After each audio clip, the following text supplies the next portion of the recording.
सुप्रभात प्रिय विद्यार्थियों, आप सब कैसे हो? आशा करती हूँ कि आप सब अपने घर पर स्वस्थ होंगे, अच्छे होंगे। तो बच्चों, आज हम हिंदी व्याकरण में पाठ 4 वर्तनी करेंगे। वर्तनी वर्तनी क्या होती है बेटा? किसी भाषा को लिखने के लिए निश्चित किए गए नियमों का अनुकरण करना वर्तनी कहलाता है। कि जैसे किसी भी भाषा को लिखने के लिए जो नियम निश्चित किए गए हैं और उनका जब हम अनुकरण करते हैं, उन्हीं नियमों के अनुसार हम उसको लिखते हैं, तो उसको हम वर्तनी कहते हैं। अब वर्तनी को हम इंग्लिश में स्पेलिंग्स बोलते हैं और हिंदी में हम इसको वर्तनी बोलते हैं। जैसे हम इंग्लिश में कोई भी अगर वर्ड लिखते हैं तो हम उसको ये बोलते हैं कि इसकी स्पेलिंग बताओ, लेकिन हिंदी में अगर हम कोई भी अक्षर लिखते हैं तो हम ये नहीं कहते कि इसकी स्पेलिंग बताओ, उसको हम बोलते हैं कि इसको किस प्रकार से लिखा जाता है या इसकी वर्तनी किस प्रकार से है। तो हिंदी भाषा की यही विशेषता होती है कि इसमें जैसा बोला जाता है वैसा लिखा जाता है, और जबकि किसी दूसरी भाषा में ऐसा नहीं होता। जैसे अंग्रेजी भाषा में अगर नाइफ़ है, नाइफ़ को हम लिखते कैसे हैं?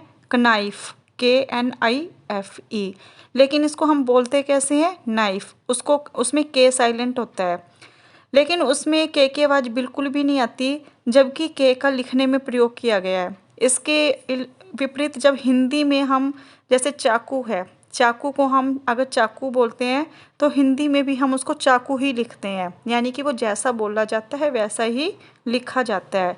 लेकिन इंग्लिश में हम लिखते कुछ और हैं और बोलते कुछ और हैं, लिखते कुछ और हैं। तो इसीलिए भाषा की शुद्धता के लिए वर्तनी के नियमों का ज्ञान होना आवश्यक है। कि सबसे पहले जो हमारा उच्चारण है वो शुद्ध होना चाहिए। अगर हमारा उच्चारण शुद्ध है, हम सही ढंग से बोल रहे हैं, तभी हम हिंदी में सही ढंग से लिख पाएंगे।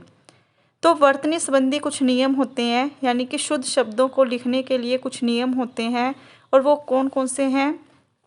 हिंदी में वर्तनी में अशुद्धियों का मुख्य कारण शब्दों का अशुद्ध उच्चारण है। कि जैसे हिंदी में वर्तनी कोई भी अक्षर लिखते हैं और वो कोई गलत हो जाता है, तो उसको गलत लिखने का क्या कारण है? कि हम उसका उच्चारण भी गलत कर रहे हैं, अशुद्ध कर रहे हैं, उसको हम गलत ढंग से बोल रहे हैं। अतः उच्चारण के आधार पर शब्दों में अनेक अशुद्धियाँ आ जाती हैं, कि अगर जैसा हम बोलेंगे वैसा ही लिखने से उसमें गलतियाँ हो जाती हैं। तो पाई के आधार पर वर्णों को 3 भागों में विभाजित किया गया है। पाई किसको बोलते हैं बेटा? कि जैसे कोई भी जब हम अक्षर लिखते हैं, जैसे क, ख, ग, तो उसमें आप देखते हो कि एक डंडे का प्रयोग होता है, एक लाइन का प्रयोग होता है। जैसे क में बीच में प्रयोग होता है, ख में बाद में प्रयोग होता है, तो उसको हम पाई बोलते हैं। तो खड़ी पाई वाले वर्ण कौन कौन से होते हैं? जिन वर्णों के अंत में खड़ी पाई होती है, कि वर्णों के अंत में हो, उन्हें खड़ी पाई वाले वर्ण कहते हैं। इन वर्णों में मात्रा खड़ी पाई पर लगती है। जैसे बेटा, अब बेटा में क्या है? जो ब है, ब में लास्ट में जो खड़ी पाई लगी हुई है ब के साथ, और इसी के ऊपर मात्रा आती है। जैसे तैरना, झूला, कुछ, तो इसमें इनके ऊपर क्या होती है? इन वर्णों के में मात्रा खड़ी पाई पर लगती है। खड़ी पाई वाले वर्ण कौन कौन से हैं? जैसे ख, घ, घ, च, ज। तो आप देख रहे हो कि जितने भी ये वर्ण हैं, इसमें क्या है कि हर वर्ण के बाद में पाई लगी हुई है, खड़ी पाई लगी हुई है। जैसे ख के बाद लगी, ख में बाद में लगी हुई है, ग में भी बाद में लगी हुई है, च में बाद में लगी हुई है। तो ये खड़ी पाई वाले वर्ण होते हैं। मध्य में पाई वाले वर्ण, कि जिसके मध्य में पाई हो, यानी कि मध्य में लाइन हो। जिन वर्णों के मध्य में खड़ी पाई होती है, उन्हें मध्य पाई वाले वर्ण कहते हैं। जैसे क, फ। आप देख रहे हो कि जैसे क है, क में आधा तो अक्षर, क में जो आधा लिखा हुआ है वो इधर लिखा हुआ है और आधा इधर लिखा हुआ है, और क के बीच में क्या है? लाइन है। ऐसे ही फ के बीच में लाइन है, तो इसको हम मध्य में पाई वाले वर्ण कहते हैं। इन दोनों वर्णों को जब दूसरे वर्ण के साथ मिलाया जाता है, तो पाई के आगे के आधे हिस्से को हटा दिया जाता है। कि जब दूसरे वर्ण के साथ हम इसको मिलाते हैं, मान लो हम आधा वर्ण कोई भी लिख रहे हैं और दूसरे वर्ण के साथ इसको लिख रहे हैं, तो जो इसका आधा हिस्सा होता है वो हम हटा देते हैं। बिना पाई वाले वर्ण, अब जो बिना पाई वाले वर्ण होते हैं, यानी कि जिसमें कोई भी लाइन नहीं होती, बीच में आगे पीछे कहीं पर भी कोई लाइन नहीं होती, उसको हम बिना पाई वाले वर्ण कहते हैं। जिन वर्णों को लिखते समय पाई का प्रयोग नहीं किया जाता उन्हें बिना पाई वाले वर्ण कहते हैं। जैसे ड़, छ, ट, ठ, ड। आप देख रहे हो कि इसमें कोई भी लाइन नहीं लगी हुई है और ये घुमावदार होते हैं। इन वर्णों को आधा करने के लिए जब इनको हम आधा लिखते हैं तो इनके नीचे हम हलंत लगाते हैं। जैसे उद्देश्य, अड्डा, गंगा। अब जैसे देख रहे हो आप अड्डा, अड्डा में जो ड है जब हमने इसको आधा लिखा तो इसके नीचे हमने हलंत लगा दिया। तो जो बिना पाई वाले वर्ण होते हैं जब हम इनको आधा करके लिखते हैं तो इनके नीचे हम हलंत का प्रयोग करते हैं। और आधा र प्रयोग करने के नियम कुछ अलग होते हैं जो कि आपको मैंने वर्ण विचार जब आपको लेसन जो पाठ पढ़ाया था उसमें मैंने आपको सिखाए थे। रेफ, पदेन, र किस किस प्रकार से लिखे जाते हैं कि पूरा र, आधा र किस प्रकार से लिखे जाते हैं। ये मैं आपको वर्ण विचार किया जब आपको पाठ करवाया था तो मैं उसमें आपको करवा चुकी हूँ। अब हिंदी में होने वाले कुछ सामान्य अशुद्धियाँ कि हिंदी में जैसे कुछ अशुद्धियाँ हो जाती हैं वो किस कारण से होती हैं, क्योंकि हम उनका उच्चारण गलत ढंग से करते हैं। तो कैसे है, सबसे पहले है स्वरों व उनकी मात्राओं संबंधी अशुद्धियाँ कि स्वर और जो उसकी मात्राएं होती हैं उससे संबंधी अशुद्धियाँ किस प्रकार से होती हैं, क्यों होती हैं और उसको किस प्रकार से सही करके लिखा जा सकता है। जैसे हम पहले पढ़ेंगे ए, आ तथा अ की अशुद्धियाँ कि अशुद्ध शब्द में हम ए, आ का प्रयोग कर देते हैं, लेकिन जबकि शुद्ध शब्द में उसका आ की मात्रा का या अ का प्रयोग नहीं होता। जैसे आरोग्य, आरोग्य अशुद्ध शब्द है, शुद्ध शब्द में हम इसको कैसे बोलेंगे, आरोग्य। पारिवारिक, परिवार शब्द तो शुद्ध होता है बेटा, लेकिन जब पारिवारिक, पारिवारिक भी अशुद्ध है लेकिन इसको हम शुद्ध रूप से कैसे लिखेंगे, पारिवारिक कि प के नीचे पीछे क्या आ जाएगी, आ की मात्रा आ जाएगी, इसको हम लिखेंगे पारिवारिक। ऐसे ही व्यवहारिक, व्यवहार से व्यवहारिक नहीं बनेगा, व्यवहार से क्या बनेगा, व्यावहारिक, यह के पीछे आ की मात्रा आ जाएगी। आगामी, आगामी में पीछे क्या आएगा, आगामी। तो जैसे हम बोलेंगे, अगर हम आगामी बोल रहे हैं तो उसको हम शुद्ध रूप में वैसे ही लिख पाएंगे। अगर आप आगामी बोलोगे तो आगामी लिखोगे, अगर आगामी लिखोगे तो आगामी ही उसको लिखा जाएगा। तो इस प्रकार से बच्चों आपको इन शुद्धियों का ध्यान रखना है कि आप अगर सही उच्चारण करोगे तभी आप शब्द को सही ढंग से लिख पाओगे। तो आगे है ई से संबंधी अशुद्धियाँ कि जैसे ए, आ से संबंधित थी ऐसे ही ई से संबंधी अशुद्धियाँ कैसे होती हैं कि जैसे ई है, छोटी ई की मात्रा कैसे होती है, जैसे इसमें अतिथि में दी हुई है। तो जब हम छोटी ई की मात्रा का प्रयोग करते हैं तो हम थोड़ा सा बल देकर बोलते हैं, और जब बड़ी ई की मात्रा का प्रयोग करते हैं तब हम थोड़ा सा बल देकर नहीं बोलते हैं। जैसे अतिथि, अगर हम ऐसे बोलेंगे तो छोटी ई की मात्रा का प्रयोग होगा। अगर बीमारी, बीमारी को हम लिखेंगे बड़ी की मात्रा के साथ, जैसे है दिवाली, बीमारी, ठीक है। तो इसको परीक्षा, तो इसमें आप देख रहे हो कि हम इसको सामान्य रूप से बोल रहे हैं, बड़ी की मात्रा का प्रयोग कर रहे हैं, तो ये होते हैं शुद्ध शब्द। और अगर हम छोटी की मात्रा का प्रयोग करें तो उसको हम कैसे बोलेंगे, व्यक्ति, थोड़ा सा बल देकर बोलेंगे। गति, बीमारी, गति, व्यक्ति, ठीक है। उपाधि, तो जब हम थोड़ा सा बल देकर बोलते हैं तो छोटी ई की मात्रा का प्रयोग होता है। तो इसीलिए जैसा आप बोलोगे वैसा ही उसको लिखोगे। ऊ से संबंधी अशुद्धियाँ कौन सी होती हैं, ऐसे ही ऊ में भी यही नियम होता है कि जब हम छोटे ऊ की मात्रा का प्रयोग करते हैं तब हम थोड़ा सा बल देकर बोलते हैं और बड़े ऊ की मात्रा में हम बल देकर नहीं बोलते हैं। जैसे नमूना, ठीक है, नमूना में क्या है कि बड़े ऊ की मात्रा का प्रयोग हुआ है।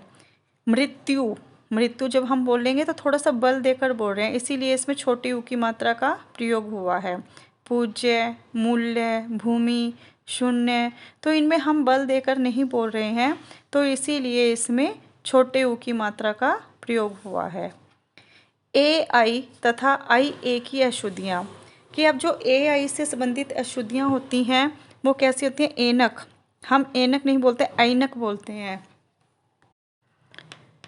अब जैसे एकता है, एकता हम ऐसे बोल रहे हैं तो उसमें छोटी ए प्रयोग होगी। अगर ऐकता, ऐकता हम ऐसे नहीं बोलते, तो अगर हम बड़ी ए का प्रयोग करें तो आई वाली ध्वनि आती है, और अगर हम छोटी ए का प्रयोग करते हैं तो एक की ध्वनि आती है। तो इसीलिए इसको, जैसे है पैतृक, पैतृक नहीं होता पैतृक होता है, तो इसीलिए यहाँ पर बड़ी ए की मात्रा का प्रयोग हुआ है। ओ तथा औ की अशुद्धियाँ कैसी होती हैं? जैसे ओ को हम बोलते कैसे, ओ, औ को औ, इस तरीके से बोलते हैं। तो इसको हम जब बोलेंगे तो वैसे ही लिखा जाएगा, जैसे है ओजस्वी, जब हम इसको बोलते हैं तो ओजस्वी बोलते हैं, औजस्वी नहीं बोलते इसको, ठीक है। तो ऐसे ही औषधालय, औषधालय नहीं होता औषधालय, ठीक है।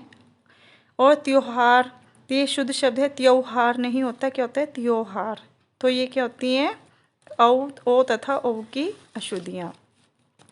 ऐसे ही ई तथा ई की अशुद्धियाँ कैसे होती हैं? जैसे हम लिखते हैं गई, आई, पाई, जाई, ठीक है। जब हम ऐसे बोलते हैं तो उसमें लिखने का ढंग अलग होता है। जैसे जो आई शब्द है, जैसे य लगाकर ई की मात्रा का प्रयोग किया गया तो ये अशुद्ध शब्द है। शुद्ध शब्द कौन सा होगा? आई, पाई, गई। छोटी, जब बड़ी ई प्रयोग में लाई जाती है तो वो शुद्ध माना जाता है। ऐसे ही अनुस्वार और अनुनासिक की अशुद्धियाँ। अनुस्वार कौन से होते हैं? जो बिंदु होते हैं, और अनुनासिक कौन से होते हैं? चंद्र बिंदु। तो इसमें भी कुछ अशुद्धियाँ कर देते हैं। जैसे हम कोई भी लिखते हैं तो हमें ये नहीं पता चलता कि कहाँ पे हमें बिंदु का प्रयोग करना है और कहाँ पर चंद्र बिंदु का प्रयोग करना है। तो जैसे इसमें क्या होते हैं, इसमें क्या होता है कि जब हम सिर्फ नाक से बोल रहे हैं तब बिंदु का प्रयोग होगा, और जब नाक और मुंह दोनों से बोलते हैं तब चंद्र बिंदु यानी कि अनुनासिक का प्रयोग होगा। जैसे वहाँ, ऊंचा, अंगूठी। तो यहाँ पर हम नाक और मुंह दोनों का प्रयोग कर रहे हैं। जैसे है घंटी, हम घंटी को कैसे बोलते हैं? घंटी। उसको ऐसे नहीं बोलते घंटी, ऐसे नहीं बोलते उसको, हम कैसे बोलते हैं? घंटी। भांस, ठीक है। हाँ, इसको, इन शब्दों को इस तरीके से बोला जाता है। री की अशुद्धियाँ किस प्रकार से होती है? जैसे रीन, जैसे होते हैं ऋण, ऋण को र से नहीं लिखा जाता, ऋण में री का प्रयोग किया जाता है। जैसे ऋतु, ऋण, पृथक, कृपान। तो जब हम इन शब्दों का प्रयोग करते हैं तो इसमें री की मात्रा का प्रयोग किया जाता है। तो बच्चों, इनको लिखते समय भी ध्यान रखना चाहिए कि अगर आप इसमें री की मात्रा का प्रयोग करते हुए बोलते हो तो री की मात्रा ही इसमें आएगी। जैसे पृथ्वी, पृथ्वी में प री, प्री बोलते हैं ना, पृथ्वी, तो री की मात्रा का प्रयोग हो रहा है, तो पृथ्वी नहीं। जैसे यहाँ पृथ्वी लिखा हुआ है तो ये अशुद्ध शब्द है, तो ये पृथ्वी क्या है? शुद्ध है। विसर्ग की अशुद्धियाँ किस प्रकार से होती हैं? जो हम विसर्ग का प्रयोग करते हैं तो उसकी ध्वनि कैसे होती है? ह की भांति होती है। जैसे पुनः, पुनः, हम ह की ध्वनि तो बोल रहे हैं लेकिन उसमें हम ह का प्रयोग नहीं करते, उसको हम कैसे बोलते हैं? पीछे विसर्गे लगाते हैं। जैसे अंतःकरण, प्राय, प्रातःकाल, तो इनके पीछे हम ह का प्रयोग नहीं करते, हम इनमें विसर्गों का प्रयोग करते हैं। व्यंजन संबंधी अशुद्धियाँ, तो बच्चों अभी तक हमने स्वर संबंधी अशुद्धियाँ पढ़ी थी, अब हम व्यंजन संबंधी अशुद्धियाँ पढ़ेंगे कि व्यंजन संबंधी अशुद्धियाँ किस प्रकार से होती हैं। जैसे छ तथा क्ष संबंधी अशुद्धियाँ, कि छ और क्ष ये अलग अलग क्या है? व्यंजन है। लेकिन कई बच्चे क्या करते हैं या कई लोग इसको कैसे प्रयोग करते हैं? छ और क्ष को एक तरीके से बोलते हैं। जैसे क्षेत्र, क्षेत्र बोलते हैं कई बच्चे, तो क्षेत्र, जब हम क्षेत्र बोल रहे हैं तो उसमें छ का प्रयोग हो रहा है, तो वो लिखा भी उसी तरह से जाएगा कि छ के ऊपर एक ही मात्रा। लेकिन वैसे कैसे होता है? क्षेत्र होता है, क्षेत्र, क्योंकि जो क्ष है वो क और श से मिलकर बना है, तो उसकी ध्वनि भी कैसे आएगी? क्षेत्र, ठीक है। क्षण, परीक्षा, क्षमा, लक्ष्मी, तो जैसा हम बोलेंगे वैसे ही उसको लिखा जाएगा। लक्ष्मी नहीं होता, क्या होता है? लक्ष्मी। क्षमा, क्षमा नहीं होता, क्या होता है? क्षमा। तो इनको इस ढंग से ही लिखा जाएगा जैसा आप बोलोगे। अब आगे है ट, ठ, ढ, ढ से संबंधी अशुद्धियाँ, कि जैसे कई बोलते हुए ट और ठ में कोई अंतर नहीं समझते। जैसे होता है कष्ट, ठीक है, कष्ट में ट का प्रयोग होता है, कई लोग इसको कैसे बोलते हैं? कष्ट, ठीक है। और डपली, डपली नहीं होता, क्या होता है, जैसे कई लोग ढंपली बोल देते हैं, लेकिन क्या होता है डपली, पढ़ाई, ढोलक, ढूंढना। तो इन शब्दों का बेटा हमें ध्यान में रखना है कि कहाँ पर ट लगाया जाता है और कहाँ पर ठ लगाया जाता है। न और न से संबंधी अशुद्धियाँ कि जैसे एक न होता है एक न, तो इसमें भी कई गलतियाँ, जैसे रामायण लिखते हैं हम, ठीक है, रामायण में कौन सा प्रयोग होता है, न का प्रयोग होता है, तो कई उसको कह सकते हैं रामायण, रामायण लिखते हैं। पूरण, आचरण, परिणाम, तो इसमें न का प्रयोग होता है। तो आगे है भ, व, श से संबंधी अशुद्धियाँ कैसी होती है कि कई ब और व में कोई अंतर, जैसे बसंत है, कहीं इसको बसंत बोलते हैं और कहीं बसंत बोलते हैं। तो ब और व दोनों में बहुत अंतर होता है, जैसे कहीं बोलते हैं बुजुर्ग, व्रत, ठीक है, क्या होता है बानी। तो इनमें भी बहुत वो क्या होता है उच्चारण का प्रयोग गलत होता है। जैसे नष्ट, नष्ट में श का प्रयोग होता है, जो षटकोण वाला श होता है उसका प्रयोग होता है। वाणी, बारंबार, देशी, बुजुर्ग। तो इन शब्दों का आपको ध्यान में रखना है कि इनको किस प्रकार से बोला जाता है और किस प्रकार से लिखा जाता है। आगे है बेटा षठ तथा षठ संबंधी अशुद्धियाँ, ठीक है। घनिष्ठ, घनिष्ठ, मिष्ठान, तो इनको क्या होता है मिष्ठान, कई लोग मिष्ठान बोलते हैं लेकिन क्या होता है वो मिष्ठान। ज्येष्ठ, ज्येष्ठ नहीं होता, उसको लिखा किस प्रकार से जाता है ज्येष्ठ। निष्ठा, संतुष्ट, तो उसको हम इस तरीके से ही बोलेंगे। ज्ञ तथा ज्ञ से संबंधी अशुद्धियाँ, जैसे ज्ञान, हम ज्ञान लिखते हैं लेकिन लिखेंगे हम उसको कैसे, ज्ञ, जो ज्ञानी वाला ज्ञ होता है उसका प्रयोग किया जाता है, यानी कि ग और य का प्रयोग हमने उसमें नहीं करना है। जैसे ज्ञापन, कृतज्ञ, ग्यारह, प्रज्ञा, तो इसमें हम कैसा प्रयोग करेंगे, ज्ञ का प्रयोग करेंगे। जैसे 11 है, 11 में हम ग और य का प्रयोग करेंगे। बाकी जैसे प्रज्ञा, कृतज्ञ, ज्ञापन, इनमें हम ज्ञ का प्रयोग करेंगे। र के प्रयोग संबंधी अशुद्धियाँ कैसे होती हैं कि आपको ये ध्यान में रखना है कि कहाँ आपने रेफ वाला र प्रयोग करना है और कहाँ पर पदेन वाला र, यानी कि कहाँ पर आपको आधा र और कहाँ पर पूरा र का प्रयोग करना है। जैसे करम, ये करम लिखा हुआ है, आप इसमें र का पूरा प्रयोग देख रहे हो लिखा हुआ है शुद्ध शब्द में, लेकिन ये गलत है। शुद्ध शब्द के होते हैं करम। अब जो म के ऊपर र लगा हुआ है ये आधा र होता है, तो इसमें आधा र आता है।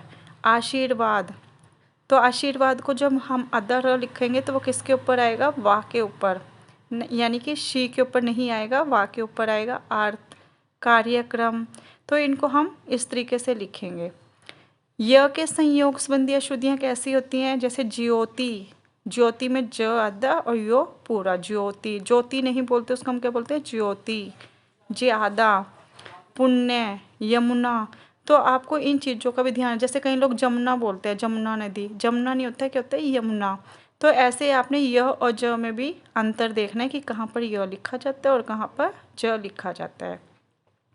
कुछ सामान्य अशुद्धियाँ भी होती हैं, जैसे हम लिखते हैं अस्पताल, वैसे तो बोलने में अस्पताल आता है लेकिन कई लोग अस्पताल को क्या बोलते हैं अस्पताल, ठीक है। समुंदर, समुंदर बोलते हैं कई बच्चे इसको, लेकिन ये बोला किस तरीके से जाता है समुद्र, इसमें न वाली साउंड नहीं आती है, समुद्र बोला जाता है। ई स्कूल, कई लोग ई स्कूल बोलते हैं लेकिन शुद्ध शब्द क्या होता है स्कूल। इंसान, तो जैसे होते हैं, तो इंसान में कई लोग आधे न का प्रयोग करते हैं इंसान, लेकिन इसमें पूरे न का प्रयोग होता है। तो बच्चों आपने ये जो अशुद्धियाँ दी गई हैं इनका आप सभी ने ध्यान रखना है और एक बार सारा जितना भी ये पाठ है अच्छी तरह से सभी अक्षरों को ध्यान से देखना है कि किसको शुद्ध लिखा, किस प्रकार से लिखा गया है। तो बच्चों अगर आप इसको एक बार से नियमों को पढ़ेंगे और इनको बार बार देखोगे तभी आप इसको अच्छे से कर पाओगे। तो बेटा आप सभी को पता चल गया होगा कि जो हमारे हिंदी में वर्तनियाँ होती हैं और उनमें अशुद्धियाँ किस कारण से आती हैं, हमारे बोलने के कारण से, कि जैसा हम बोलेंगे वैसा ही उसको लिखा जाता है। कई बार बच्चे क्या करते हैं कि वो बोलते कुछ और हैं, जैसे बोल रहे हैं तो उनको लिख भी वैसे ही देते हैं। तो हमें अपने उच्चारण की तरफ अच्छी तरह से ध्यान देना होगा, हमें सही ढंग से बोलना होगा, तभी हम उस शब्द को अच्छे से लिख पाएंगे। तो सभी बच्चे बेटा इसकी कार्य पत्रिका जो आपको भेजी जाएगी, सभी बच्चे इसकी कार्य पत्रिका भी करेंगे और इसका अभ्यास कार्य भी अपनी पुस्तक पर करेंगे। धन्यवाद।